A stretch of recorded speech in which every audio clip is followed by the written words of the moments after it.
why is Hanukkah such a widely celebrated holiday among, let's just leave it as in the American Jewish community? Falls during Christmas. What?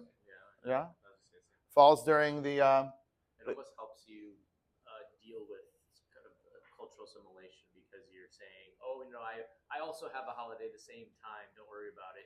We do similar stuff. We give gifts, and it's sort of a way to fit in. Interesting. So this is the irony. It's like it became, like Hanukkah went global because, in America at least, because of a non-Jewish holiday, and yet it's like they're Jews who could just say, forget it all. I'm jettisoning it. I'm throwing away it all, but I want to stick to my own thing. So it's like this crazy thing. Like on the one hand, it's like, come on, Hanukkah would not have gotten that much props if it weren't around Xmas time, the whole light thing. It just wouldn't have, okay? Let's just call a spade, okay? But on the other hand, Jews could have gone the full gamut and just say, hey, wow, those Xmas lights are a lot brighter than our little teeny little lights. And many Jews, unfortunately, have. But so ironically, though, it has been that foothold into keeping a Jewish identity. So will the real Hanukkah please stand up? And that's what we are going to discuss tonight. Yeah, Jim. I have a question, though. Please. As a Reformed Jew growing up, yeah. I always felt jealous of the happiness that people experience during Christmas because of the music and the lights. And it felt like, none of that's for you. You get, the little menorah. And I just felt like I never knew how to process that. The wicked stepsister, that's the wicked stepmother, right? It's like the little stepsister, okay, they get the triple mocha almond fudge with the banana split and the hot, chocolate syrup going down. And here's your soy diet, little 1 scoop of ice cream over here. Here you go. Okay, hopefully by the end of tonight, we will be so enthralled about what Hanukkah means that we got the triple banana, split, chocolate, hot syrup, all the stuff, and they have maybe even slightly less than a parv soy ice cream issue here. Yeah, we're good? Oh, I was just shaking. Okay, because I'm speaking loudly. Okay, so here's what I'd like to do. I would like to, actually, let's do a little brainstorming. What is the story of Hanukkah? What's the story of Hanukkah? No, well, we focused on the miracles last week. We're not going to focus on the miracles this week. We're going to focus on the identity piece and what caused. So let's just get some ideas. What's Hanukkah? Just throw out idea. Any idea? I'm sorry? Yes, so it's interesting. That's actually really interesting. That's actually more Purim. They did try to kill us. Anyway, everyone meet Tyler. Hi, Tyler. Great to meet you. First time on Wednesday, and just so glad you're here. And I didn't do introductions. Okay, maybe the end. Okay, so we're going to come back to that because you're right, but in a slightly different way than how the world uses it. Yes, anyone else? Hanukkah. The Greeks invaded. They wanted us to become like their culture, and we didn't want to take on their culture. So how did they want to kill us? Everyone hear what David said? Spiritually. Okay. It was a spiritual battle. That's what Hanukkah was.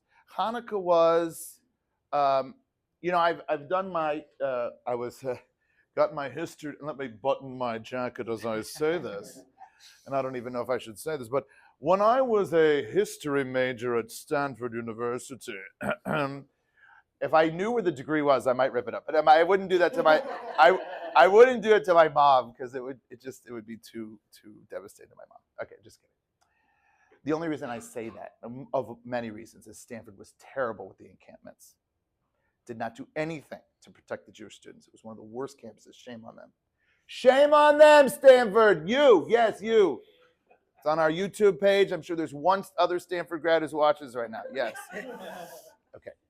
But yes, when one was studying history, what is the theory, the great pattern of world history? It goes something like this. Let me clear my throat. Let me get ready over here. Pardon moi as I get ready for this. Okay, grand performance. Me, big bad guy. Me come. Beat you up. You come. Work for me. Be my slave. That's pretty much ancient history in a nutshell. You may not be able to get a PhD just with that statement alone, but that was basically how the old world ran.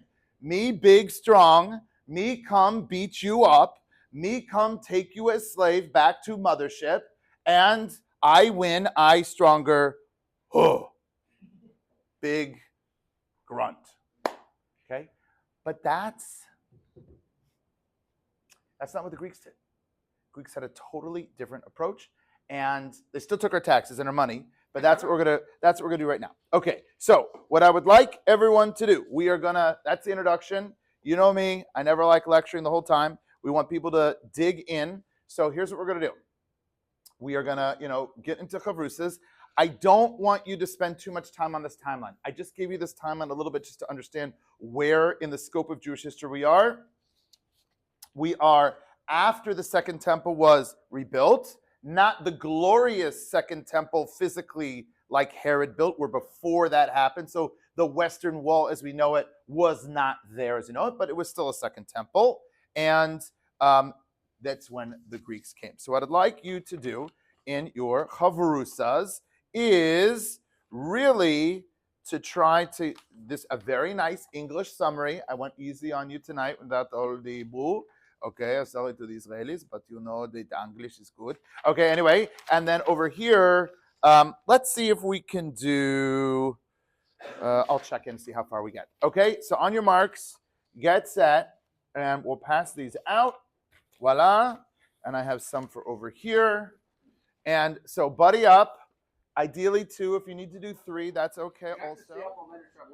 All right, ladies and gentlemen, isn't that nice? Isn't it better to learn and dig in and use your own brain than listen to someone yappy? Oh, sorry. Okay, right?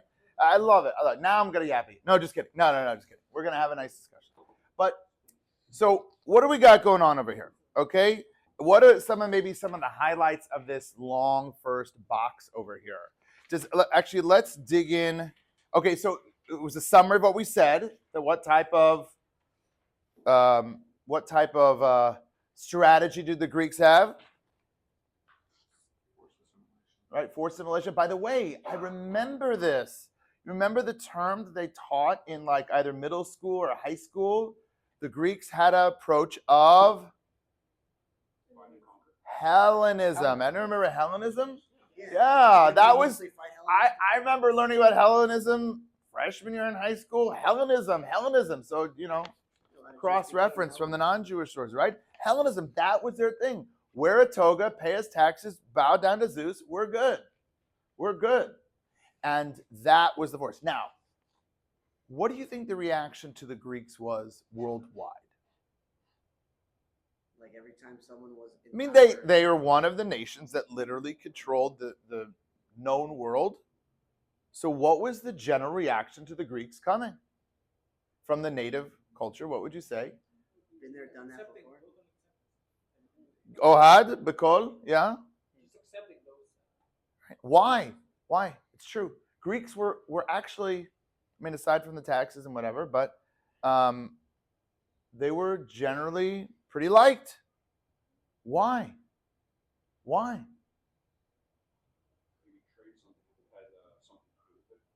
I'm sorry, what? Okay, so they brought a certain prosperity. Okay, good, excellent.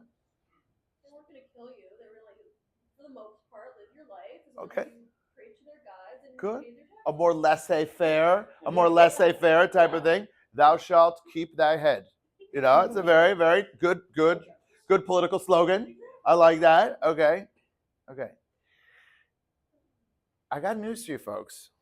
Greek culture was a huge bump up for the ancient world. It was a huge bump up. Okay? They had sophistication. They had mathematics. They had architecture. They had NFL red zone. Okay? They had NFL red zone. They had the Olympics. All right, everyone loves the ice skaters, the women's gymnastics, the most popular sports. It came from them. It was fun to be a Greek. Greek life. I feel like I'm getting recruited to Different kind of Greek life, David. It's fun to be Greek, by the way. That's not, I mean, we're joking, that's not an accident. The whole Greek system on campus, you know? There's a lot of philanthropy that happens in the Greek system. It's not a global thing. But that's not why they're there, okay? Let's just call a spade, okay? That's not why. I need to create a fraternity of brothers that will do good to the world, that will raise the moral barometer, that will raise the etiquette and morals of dating, of elevating the... What frat were you in? I was not in AE Pi. I was not in AE Pi. I'll put it that way. Okay. What's the Orthodox frat? Yeah, no, I was not in AE Pi. Okay, another time for another schmooze. Maybe a late Friday night after Shulam's couple of... Okay, well, okay. Okay, after a couple of more shahakos. Okay. Greece was a huge bump up. It was amazing. Art, architecture, sports, fun, general prosperity. So the Greeks come and they get to Judea. They come to the Jews, and the Jews are like, no. Yeah. Leave us alone. No wanu. No wanu? Okay, I'll be Jewish parents one day. Okay, I'll tell you this. There are 2 Native American tribes that describe all children. Okay? The Wanu tribe and the no Wanu tribe. Okay?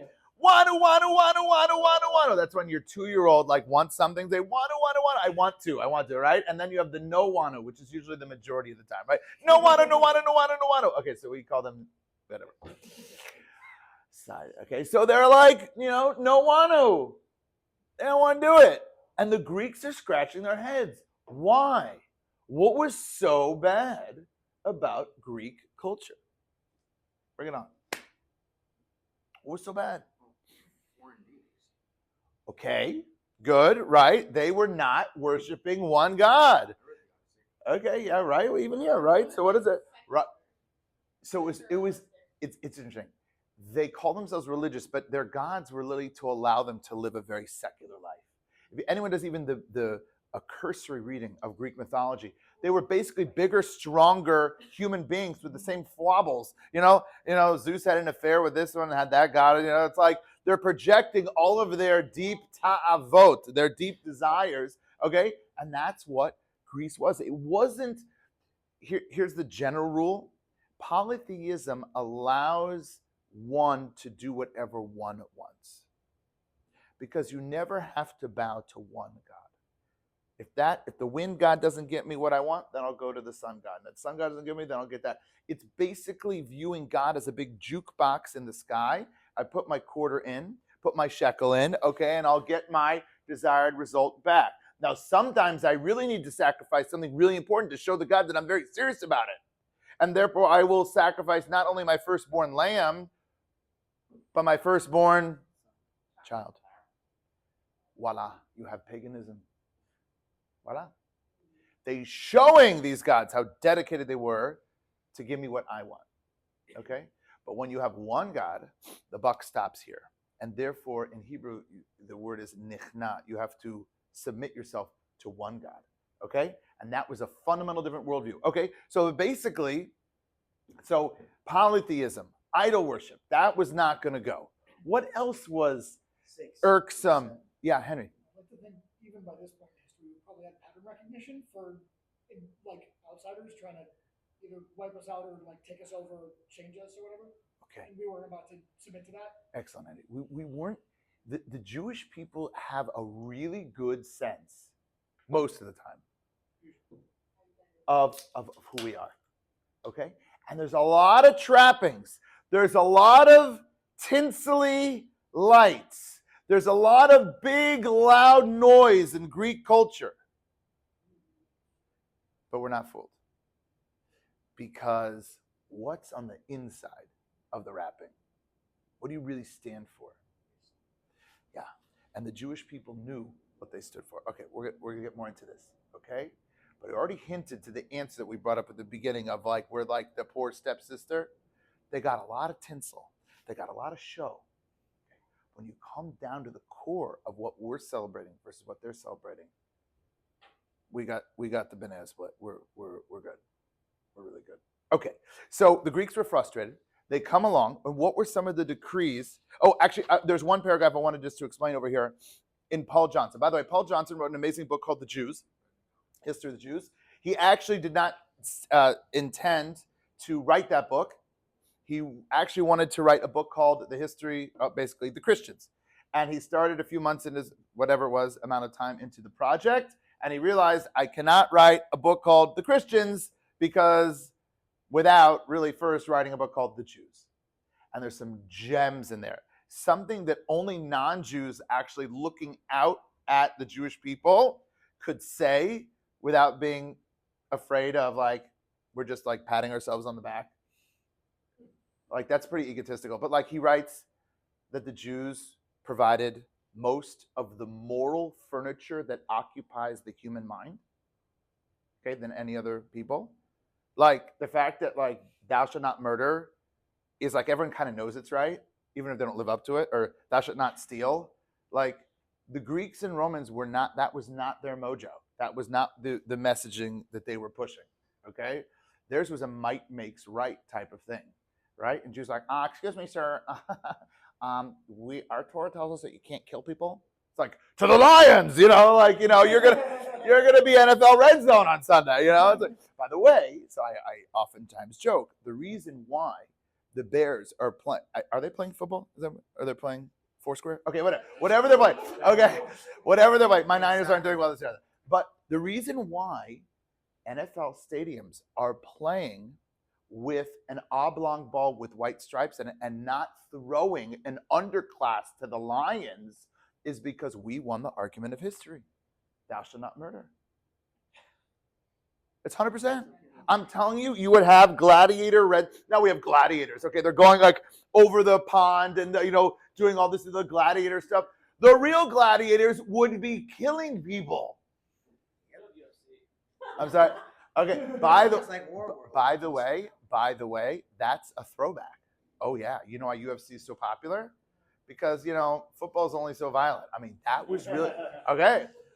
I'm serious. UFC comes on a real primal thing. You don't get that big unless you really are touching on a human need. The human need for victory and conquest and what? Okay, so anyway, the Jews are in the corner like, excuse me, sir, Gunther, Thor, you know, Heracles, or okay, whatever. Like, you know, murder is just not the way to go. The reason why we're playing with an oblong ball is because we won the argument of history. So now, Paul Johnson says here that the impact of Hellenization on educated Jews was in many ways similar to the impact of the Enlightenment on 18th century ghetto.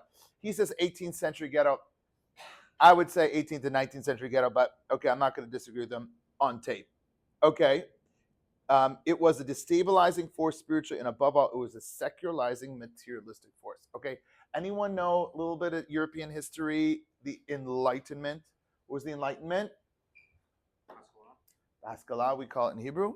Enlightenment was basically a revivification, a coming to life again of ancient ideas of Greece and Rome, but basically but it's not really based in Greece and Rome, longer story, but basically of a universal human rights, right? Les droits de l'homme, right? It was a big deal. They came out and they wrote, these are inalienable rights. Where do you think the Constitution got it? Constitution. These are inalienable rights. They got it from the European Enlightenment. The European Enlightenment then led to what's called the Emancipation. The Emancipation was, hey, Jew in the ghetto, what in the world are we going to do with you? Much of what I studied actually at Stanford in the history was actually fascinating. Was they had no qualms about letting any other minority group have full rights. But everyone's there scratching their head and forests were felled about what are we going to do with the Jew? If you look it up, how are we going to integrate the Jew? We can integrate any other ethnicity. It's just the Jew. And it became known as the Jewish question. Okay? It's all going down in the 1800s. Okay? And certain countries led the way. France, Germany. Scary post and bookend to that story. Okay, for another time. And they said everyone has free rights. But there was one condition. There was one condition. Listen, Shlomo, or was it Shmuel when I was saying? Shmuel, You can come and play at the party. You can learn at university. But your name is now Steve. And I want one of those little curly dudes there, okay? And any of the little pasta mop stuff coming out of your pants, that's it. Cut those strings.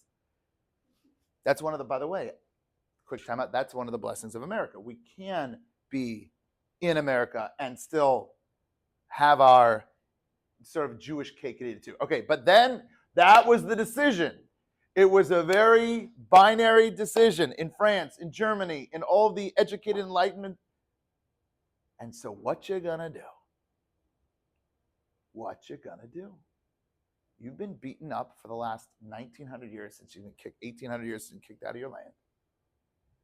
And they're coming along with a promise that you're gonna be free. We're going to solve this Jewish problem once and forever. You just have to be Steve and not Shlomo. I know many wonderful Steves who are Jewish. I'm sorry, Steve. That question and that challenge has been the Jewish people's Chanukah battle since the 1800s. We're 200 years into this battle. America, we're going to go back to the source in a second. In America, we're holding at about your demographic. If you line 10 of you against, not you, 10 of your demographic against the wall, 7 to 8 of them are marrying non-Jews. I'd agree with that. It's not an opinion. Not the theory, but It's what? Yeah. It's an unlimited match if no one's on the site. Yeah, that's good. Yeah, no, it's not an opinion. That's where we are. So this battle, and by the way, we're Monday morning quarterbacks over here. It's like, oh, I would never give up my Judaism. I don't know. I scratching my head. I don't know. I'd like to say that I would say, sorry, Gunther, or Pierre, sorry, I would like to be Shlomo and not Steve. Okay, I keep my little curly things and my little mop, and it'll be fine. And you go have your full time, and I will be Jewish. I'd love to say that I would say, okay, interesting. All right, so that's what's going on, and this is why Hanukkah is our holiday today. Okay, flip the page. Here we go. So what did the Greeks do to us? Source number 2. What were the 3 mitzvahs? Shabbos, Bris Milah, and Rosh Chodesh because they're life cycle events. Okay, so life cycle events. There are 3 mitzvahs that the Greeks did not like most. Okay, Shabbos, Rosh Chodesh, and Bris Milah. If we have time later, I want to maybe see potentially in one of the Shabbos books an unbelievable connection. If we have time, we'll see. Okay. Well, yeah. What was so? Why these 3? Yeah. I was a little baffled. Why Rosh Chodesh is there? It sounds like it is. Okay. Does everyone just to say, what is Rosh Chodesh? Rosh is head or the beginning, the top of Chodesh is the month. It's the new moon, the new month that comes in, and we fundamentally have a lunar calendar that is adjusted solely. I.e., we'll have a leap year, we'll have an extra Adar right before the month that Purim is in order that Pesach will always be in the springtime. Pesach, the Torah says, Chodesh Aviv, it always has to be in the springtime. And so therefore, by the way, you'll see the Muslims have a fully lunar calendar, which is why Ramadan, the month, gets 11 and a half days earlier every year. Okay? Those same 11 and a half days, which is the discrepancy between the 365 and the 354 and a half of the solar and lunar calendars, that is made up by our, we call Uber of a leap year. Okay, we add an extra month. Okay, so what's the big deal? Why did the Greeks sound like that? Yeah, Henry. I mean, if they can attack Rosh Chodesh, basically how we keep track of what our holidays are, then how are we going to celebrate our holidays? How are we going to continue doing the religion? Got it. So what Henry's saying, excellent. What Henry's saying is, on a technical level, this was the linchpin for everything else. And I'll see you and I'll raise you. And I think what really is the depth of what you're saying is that Rosh Chodesh means that human beings can assert their will over the spiritual dimension. that I'm telling you that there is a spiritual energy that's going to come down from the sky that says you should eat matzah and not bread for 7 days. And the Greeks are looking at that like, you guys are nuts. Or is there some sort of like invisible like radio wave that's coming down and like you're going to determine it on Rosh Chodesh? And the Jews are like, yeah, that's how it works. Yeah, sorry. That's exactly how it works. When the Jews say that it's the first of the month, then 2 weeks later it's going to be Pesach, and there's a spiritual flow of energy that comes down, and the Greeks are like, that. I cannot measure it. I can't taste it. I can't smell it. People here for Rabbi Marcus's class a couple weeks ago, the 6, whatever you can have the 6 sides of something, front, back, sides, up and down, okay? That's all that exists. There's no inner essence to anything. The Greeks are all about 6, and we're about 7. The inner essence of something. So the Greeks did not like Rosh Chodesh. Excellent. Good question, good answer. Okay, and Bris Milah. What was so bad about circumcision, okay? Yeah, what was so bad? Yeah, Ethan, and then Michael, yeah. I was going to say the Greeks focus on physicality and denaturing yourself, denaturing your physical self. 100%. That was anathema. By the way, they performed at the Olympics in their birthday suits for a reason. They were dedicated to the fact that that is all I am. I am a body. I'm not a soul. And so you're going to start, tinkering around. I mean, that's anathema. Yeah. Michael, was that? I was going to say that the Greeks wanted to take away Brit Milah because that's how we identified ourselves as Jews. They want to take away, Brit Milah, yeah. That was like that's how you knew who a Jew was. Yeah. And that's like the actual, that is the covenant that we have. Right. Yeah. Beautiful. I love both answers. Excellent. Everyone hear what Michael said, that that's our covenant. That's our calling card, that we're connected with Hashem. Yes, Tyler. So, the Greeks did pioneer so many fields of medicine to carry over to today. Was there any sort of medical excuse, if you will, to not do it? Oh, so that is a very good question. Outside the purview right now, just in terms of, yes, by the way, if the baby, if the reasons to feel that the baby is certainly not ready or whatever, then for sure, if there's previous experience that other siblings had issues with it, then there are many certain circumstances where then a younger sibling, because of the better. Use that as an excuse to say, hey, you guys shouldn't do this anymore. Oh, the Greeks? Yeah. No, the Greeks did not like what it represented. The Greeks knew. Okay, can we be adults here? Yeah. You know the depth of Bris Milah? The drive that is the most passionate in human relationships is the sexual drive. The Greeks said, let it flow. Unbridled. And if you look at how their sexual intercourse was, it was just that. The Jews say we can elevate even the most animalistic drives, the deep basest drives, we can elevate that to holiness. And the Greeks are like, I don't want to do that, because that's going to show restraint. That shows that I need to be disciplined. And that's not the area they wanted to be disciplined in. We haven't done a birds and bees talk yet. Maybe we'll do that one not on video. Because then I can really let my hair down, as they say. But I will just tell you that traditional Orthodox married couples have a timeout during the menstrual cycle and 7 days afterwards.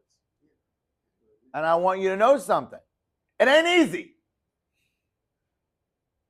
If it was easy, makes a lot of sense. By the way, sex therapists now say, you should really have a timeout in the relationship. You know, I hear this all the time. All right, relationship, make it fresh again. I'm like, bingo, Torah. We got this. I think they're setting like science. Okay, whatever. But whatever. By the way, but why does the science say it works? Okay, but when your vacation time comes up and you go away with your wife at Tahiti and you can't be together, that's separate. That's holiness. That's well. I want you to know. I'm being real with you. This is what makes. Okay, I'm a little biased. You ever see Jewish Orthodox children? They glow. They glow. They have a certain glow. I'm just telling you they do. And you might say I'm biased, but I am. And the reason is because mommy and daddy practiced restraint and they controlled themselves and they didn't touch each other before their wedding and they were able to take the strongest, deepest drive and say, Hashem, it's for you.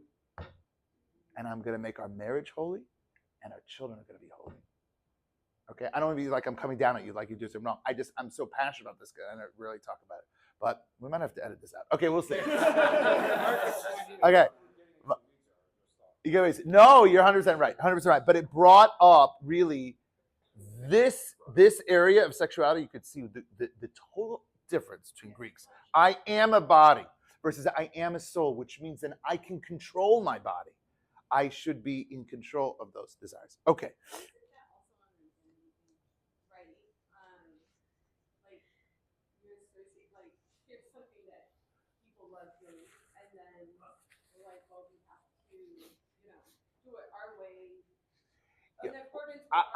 I will tell you if the Torah. It is, but the difference is it's not a group of people coming together and saying this is really important to us. We wouldn't have done this unless God said, this is how I want you to do it. You know what I'm saying? So that's slightly different, but yes. All right, Jordan, can you just run against it? Okay, it's fine. 2, 5, 4, 3, 1. Okay, here we go. Okay, and by the way, so the next source, number 3. This is exactly. This is one of the worst decrees that happened. What happened? Jewish brides. Yeah? Didn't one of the Maccabees' daughter, it's happened to her, which is why they really set them off?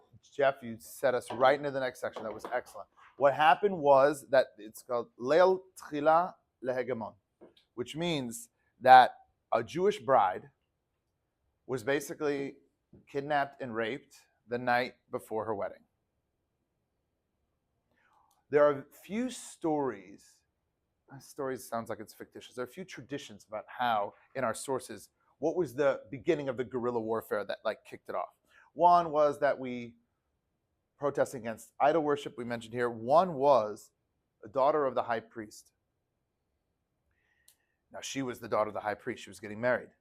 So you don't let a little private, or colonel, so the top general was able to take her, and she says, I ain't having none of this. She fed him cheese, milk. It's one of the sources of the oily stuff aside from the oil. Okay? And wine. Got him really drunk, cut off his head, brought his head in her Gucci purse it says in her sack, whatever, I just added the Gucci part. Okay? To Yerushalayim, showed the general's head. The Greeks were like, wow, our general this, and that began the rebellion. It took a Jewish woman to step up to say this is unacceptable. It was a complaint against the Jewish men that they allowed this to happen. And she stood up. Her name was Yehudit, okay? And so that's a very, very, very powerful story. But again, why? Why would the Greeks, they could go with any woman they wanted. No. What does a bride represent? What does a bride represent? Yeah, her inner holiness, pure holiness. Like maybe one pure flask of oil, maybe there was one pure flask of oil that we all have within us, and the Greeks wanted to defile that, which means I want you to make you physical beings and not spiritual beings. Okay? And so therefore, that's what we have. Okay.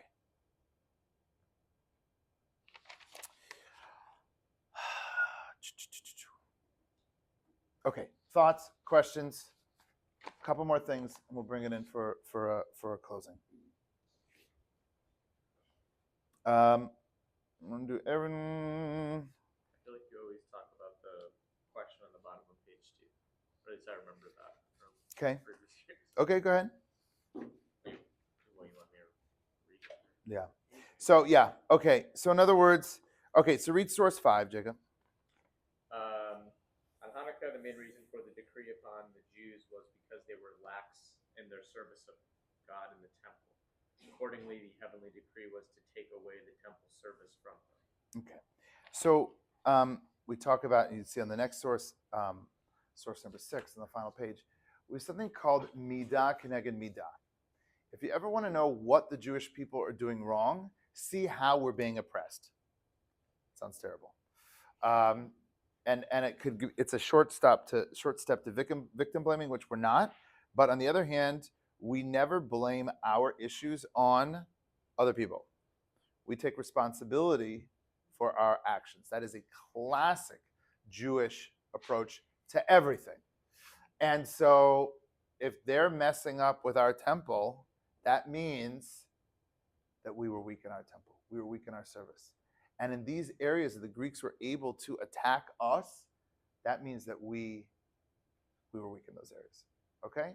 And so I don't see that as a depressing thing. I see it as actually a very inspiring thing. Is because when stuff happens to Jewish people, that's on us to figure out how we can be better. By the way, just a side point, and then we'll bring it in with a different last point. That's why Karl Marx famously called religion the opium of the masses. Why did he call it the opium? What does opium do? It causes you to chill out, right? And he wanted people to join a revolution. And he did not like the Jewish response to when all this, bad czar, all these, you have to come and fight, and you have to throw off the yoke, and Jews are like, well, maybe it's my fault not to do introspection and what am I doing wrong? Okay, we have to find a happy medium. But he was expecting the Jewish community to come with rebelliousness, and they're like, no, it's not our way. It's not our way. Now, it's very interesting. Let's do a little comparison on that note with Chanukah and Purim. What was the decree on Purim? Haman, Achashverosh. The decree was kill all the Jews physically. Okay, destroy them. What was their response? Remember from the story of Esther what their response was? Yes! Prayer! Fasting! Okay? Flip it. Chanukah. What was the threat? They were trying to kill us spiritually. What was the response? War! Dreidel. What's going on here? What's going on here? Mahigayon kan. What's the logic over here? Why does that make sense? It should be the opposite. Haman's coming to kill us physically, get the battle, and just the opposite. They're coming to affect us spiritually. We should just sit there and pray. It's just the opposite. Any takers? Any thoughts why that would be that way? Okay. God controls who all of the physical factors in our life. God controls that. How long we live, how much money we have, all of those things.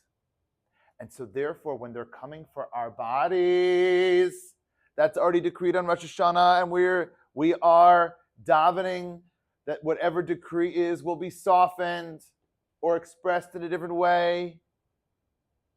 But when they're coming for my soul, they're coming for my soul, which is my free will, if I'm going to use it or not, how I'm going to use it.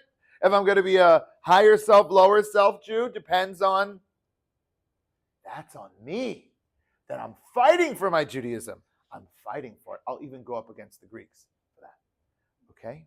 And so, well, it's a good way to close the discussion. This is Chanukah. Chanukah is our time. That even though there's huge, big lights and big parades, and our one little light of holiness, that's what it means to be Jewish. That we are the people of spirituality. We are the people of the connection to Hashem. We are the people that even though I don't see it, I know that God is right here. And that's the great joy of Chanukah. And by the way, we're in it. We live Chanukah in America 24/7, 365. Every decision, should I do this or should I do that? How much should I show it?